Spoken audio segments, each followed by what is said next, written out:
Salut mon frère. Salut, Comment vous allez? je vais très bien et vous? Ouais, moi également, je vais bien. Je suis Sport Micro Trottoir Alexandani et vous, le nom c'est? Moi c'est Patrick Mambo, je suis un étudiant encore, mais aussi je fais parfois des recherches sur des relations interpersonnelles, du développement personnel.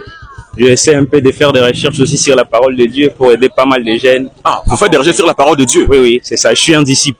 C'est ça qui nous a intéressés. Ah oui, ça vaut la peine, je suis content, ravi.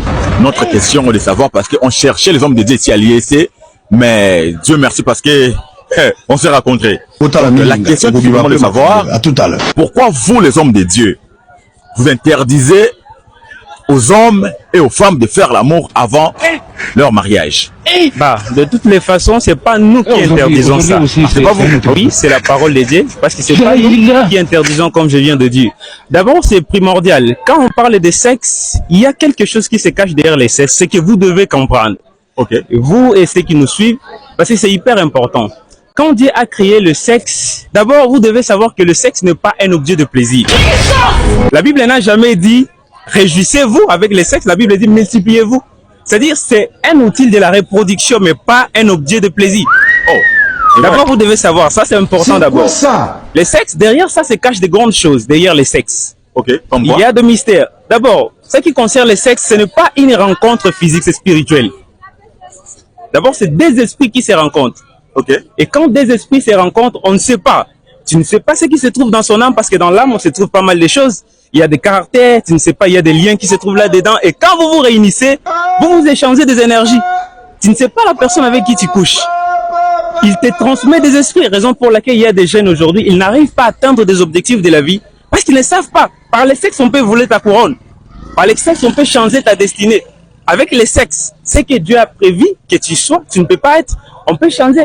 C'est ça, les jeunes ne comprennent pas. Pourquoi la Bible interdit le sexe avant le mariage? Parce qu'il y a des conséquences. Dieu n'est pas contre le sexe, mais Dieu approuve le sexe quand c'est dans le mariage. Dieu ne refuse pas le sexe. Mais aujourd'hui, les jeunes anticipent les choses. Pourquoi? Parce qu'ils ne comprennent pas les conséquences qui se trouvent derrière. C'est pourquoi Albert Einstein a dit ceci, que le monde est mauvais, c'est pas parce qu'il y a de mauvaises personnes, parce qu'il y a de bonnes personnes qui laissent faire les choses. Parce que les jeunes ne comprennent pas. Mais le sexe, je vais vous expliquer quelque chose là-dessus qui vaut la peine. Le sexe, c'est quelque chose de la reproduction, comme je venais de dire. Mais les jeunes les utilisent pour faire le plaisir.